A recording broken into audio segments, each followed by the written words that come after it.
Good evening, everybody. Thanks for tuning in to Dumb TV. Make sure you hit that like and subscribe button for brand new content. This your boy Goldmouth Shorty. Let me get straight down to business. Today we finna talk about the beef between DMX and Tupac. A lot of people don't know DMX wrote a diss song aimed at Tupac. I'm gonna give y'all the details and I'm gonna let y'all know the story. Let me just let y'all know, man. Hit them cash apps, Mag Promo MHEPROMO. Let me get straight down to business. This Gold Mouth Shorty. Alright. So yeah, man, the beef started way back when, man, before uh DMX ever got on. You know what I'm saying? He was an up and coming New York artist, and he remembers getting flown out to LA to meet Tupac and Suge Knight when the Rough Riders tried to get signed early on, and it was all love, man. You know what I'm saying? DMX went out there, uh, performed his little songs and stuff in front of the Death Row family, and it was all love. Even Tupac was there. You know what I'm saying? So uh, after they had the little meeting or whatever, them boys flew back to New York, empty handed. Because at that time, DMX wanted to be a actor, a high profile celebrity, and he wanted to be a rapper. So first thing he did was start taking aim at Tupac. He wrote a whole diss song. And you know what I'm saying? He recorded the diss song and it's out. You know what I'm saying? You can go find it online. He recorded a whole diss song. And this was around 95 or 96. And then he performed it all over prison. Before he went to prison and then while he was on the yard. You know what I'm saying? And Suge had got wind of it. But the dude was such a small fry, you know what I'm saying? Suge really wasn't worried about it, but he had some cats on the East Coast looking out for DMX and see if they can catch him in one of them clubs, and they was gonna do something to DMX. But DMX was already locked up because he had a drug habit, and then he took shots at Biggie because you know what I'm saying.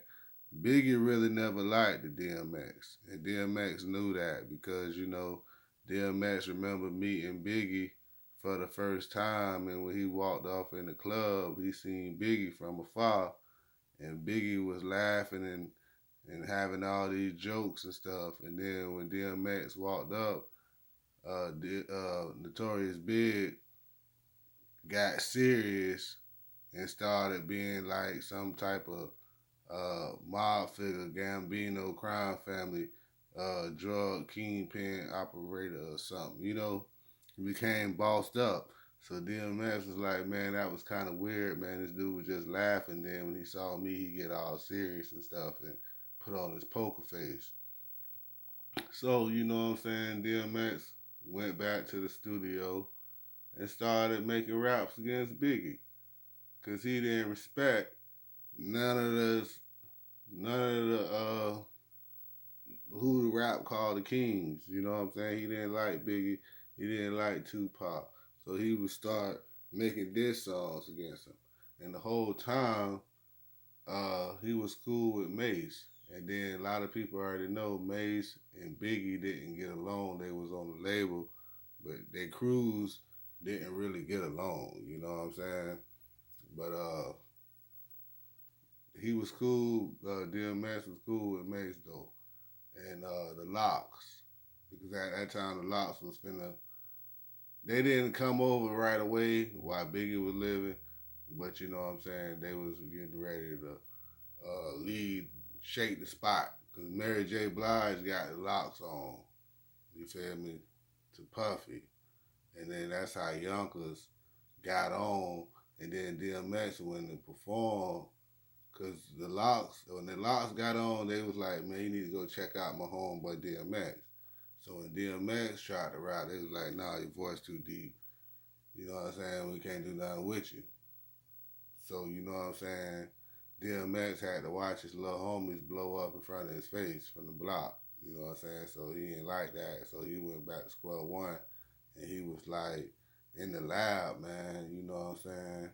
And he was like recording tracks, rough drafts. That's what they was because his voice was so messed up back then. He had so much pain in his music that they had to water it down and change the beats, and rearrange some stuff. And that same, a lot of them raps, they all came back out, but they was rearranged and they was aimed at K Solo and other people.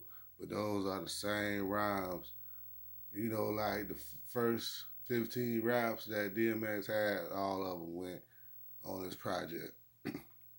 None of them didn't not make the track list. You know what I'm saying? He was rapping them songs for like 4 5 years before he even got on. You know what I'm saying? And you know, a lot of people won't give him his credit. They say like he bit off more than he can chew. R.I.P. By trying to go out the Big and Tupac, like them two greats. Like you not even in that caliber. I would say Dead or Alive, DMX probably the fifth or sixth best rapper of all times. You know what I'm saying? I wouldn't put him up there with Tupac, Biggie, or Easy. You know what I'm saying? But he up there. You know what I'm saying? But he just not that far up the ladder. He probably a little bit better than Heavy D or something. You know what I'm saying? But he ain't up there with no Tupac and Biggie. You know what I'm saying? He not even up there with Nipsey Hussle. But you know what I'm saying?